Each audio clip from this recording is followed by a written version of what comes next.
Vamos a ver ahora aplicaciones. ¿Cómo podemos calcular cambios de entropía, variaciones de entropía en distintas situaciones que se nos pueden dar? O sea, veamos el cálculo de delta S. Según las condiciones a las que ocurre el cambio, aplicaremos fórmulas diferentes. Vamos primero al caso más sencillo, o sea, ¿qué es lo que sucede si estamos trabajando a temperatura constante? Bueno, uno de los casos de intercambio de calor a temperatura constante lo vimos lo acabamos de ver en el ciclo de Carnot, pero tenemos un caso bastante más frecuente y bastante real, que es el de los cambios de fase. O sea, cuando se produce un cambio de fase sólido-líquido con presión constante, ¿no? Un cambio de fase o sólido-líquido, líquido-vapor, en la fusión, en la ebullición, la temperatura permanece constante, ¿no? En una temperatura característica para cada sustancia, que es su punto de fusión y su punto de ebullición normal. El punto de fusión es relativamente independiente de la presión, el punto de ebullición es muy sensible a los cambios de presión. Pero lo importante es que ahí la temperatura permanece constante. Así que ahí tenemos el primer caso y el más sencillo de todos, porque son los cambios de fase.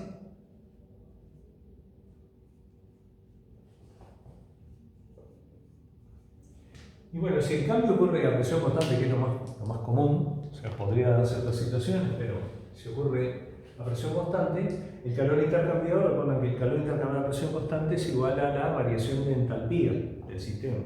O sea, podemos expresar en lugar de calor intercambiado, delta H, o sea, variación de entalpía.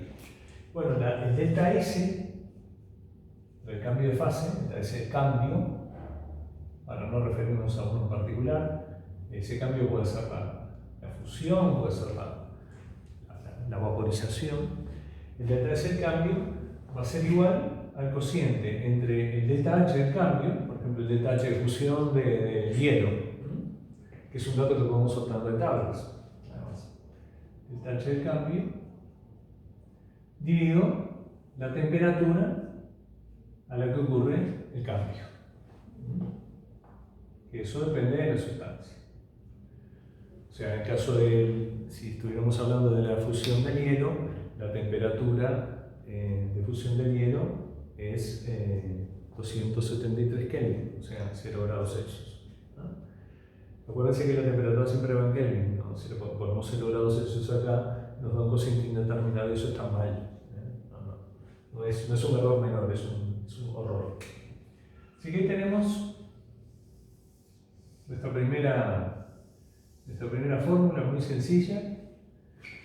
Se entiende que si el proceso es un proceso exotérmico, tiene un delta H negativo, el cociente me va a dar negativo, por lo tanto la variación de entropía va a ser negativa, y lo contrario si es un proceso endotérmico.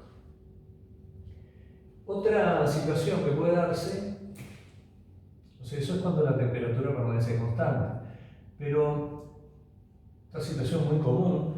Nosotros hemos trabajado con sistemas, por ejemplo, formados por hielo y agua tibia, en las que el agua tibia cede calor al hielo, el hielo se funde a temperatura constante, pero el agua, a medida que cede calor, se va enfriando y su temperatura va disminuyendo. Entonces ahí, ¿cómo calculamos el delta S? Porque ahora la temperatura no permanece constante, la temperatura está cambiando cada intervalo de tiempo, por pequeño que sea, corresponde a un pequeño incremento o decremento de la temperatura, o sea, la temperatura está variando todo el tiempo. Bueno, en ese caso, el delta S, vamos a poner de qué estamos hablando primero, ¿no? Cuando T no es constante. O sea, cuando tenemos un delta T, una variación de temperatura. ¿Sí? Hay un delta T que no vale 0.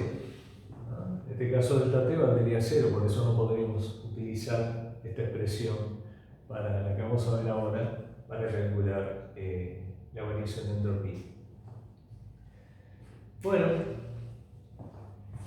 delta S se puede calcular. Si estamos trabajando, por ejemplo, con calores específicos molares, ¿sí?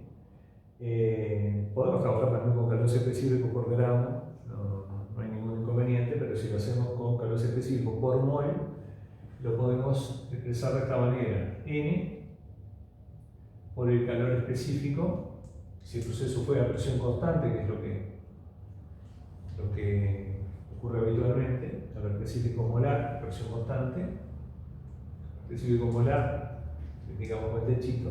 Esto vendría a ser el producto de N por el calor específico a presión constante, sería la capacidad calorífica del sistema a presión constante, multiplicado, y esto se puede deducir, pero no lo vamos a hacer, por el logaritmo neperiano de la temperatura final dividido la temperatura inicial. Esta expresión viene de integrar la expresión más general de la variación de entropía para un sistema que está cambiando su temperatura. Es una integral sencilla, pero muchos de ustedes todavía no vieron integrales, y lo que importa es que si se enfrentan con alguna situación en la que tengan que calcularlo, sepan que la fundamentación matemática les falta, pero la herramienta matemática la pueden aplicar sin ningún tipo de temor.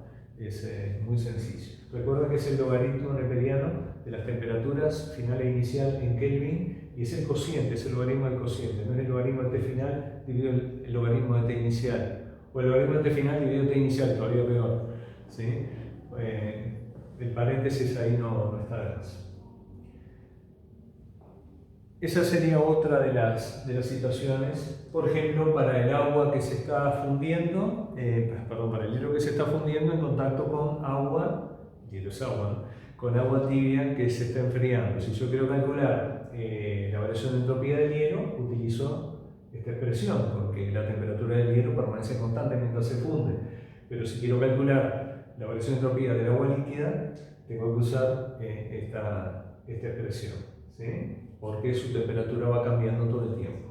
Por ejemplo, si queda en equilibrio con el hielo y el agua líquida estaba, no sé, a 70 grados, su temperatura inicial es 70 grados más 273, ¿no? Para que me den Kelvin, y su temperatura final en equilibrio con el hielo va a ser 273 Kelvin, ¿no? Siempre temperatura final sobre temperatura inicial. Cuidado con el 1 y el 2, porque el 1 y el 2 pueden estar cambiados de lugar. Lo que importa es cómo estaba al principio del sistema y cómo está al final. El tercer caso, la tercera situación posible, la tercera situación de la que nos vamos a ocupar, hay otras posibles, es qué pasa cuando cambia el volumen. O sea, hay un cambio de entropía cuando se produce un cambio de volumen de un gas, por ejemplo. Después, cuando lo vemos estadísticamente, van a ver que tiene es mucho más fácil de conceptualizar si uno considera lo que le está pasando a las partículas. Pero en principio vamos a considerar que un aumento en el volumen, por ejemplo, para un gas que se expande isobáricamente, ¿no? Aumentó su volumen, aumentó también su temperatura. Ese aumento de volumen, ¿qué efecto tuvo sobre la entropía del sistema? Bueno, si aumentó el volumen, aumentó la entropía del sistema. El sistema, para expandirse isobáricamente, el gas tuvo que absorber calor para que expandirse a presión constante. Eso hizo que la temperatura aumentara. Bueno, hay un componente de su aumento de entropía que tiene que ver con la temperatura, lo calculamos así. Pero, ¿qué efecto tuvo en la entropía el aumento del volumen? Bueno, la fórmula es parecida a esta, solo que ahora contempla, no por supuesto el calor específico, porque ese ya está contemplado acá. Vamos a poner cuando se produce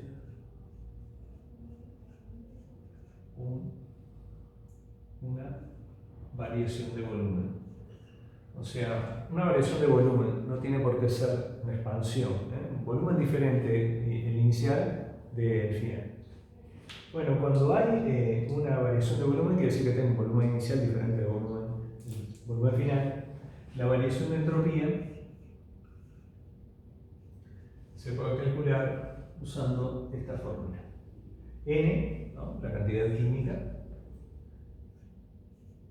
por R, la constante de los gases. Si queremos que la variación de entropía nos dé en unidades coherentes, esa R debería estar en joules, 8,31 joules sobre mol Kelvin, por el logaritmo neperiano del volumen final sobre el volumen inicial. Esta sería la expresión que nos permitiría calcular la variación de entropía para la expansión o compresión, por ejemplo, de un gas, que son aquellos que cambian significativamente de volumen, ¿no? Las fases condensadas, líquidos y sólidos, en realidad este componente es bastante despreciable, porque el aumento de volumen o la disminución de volumen, debido por ejemplo a un aumento de temperatura, que hay un coeficiente de dilatación, o debido a la compresibilidad, si le aplicamos una presión muy grande o si le disminuimos la presión, pero los cambios de volumen son muy pequeños.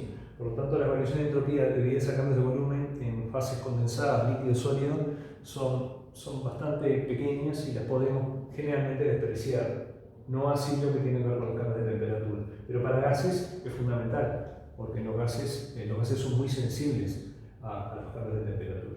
Así que aquí tenemos un menú de fórmulas que nos permite resolver situaciones problemáticas en las que tengamos que averiguar cómo cambia la entropía en un sistema determinado que intercambia calor con el entorno.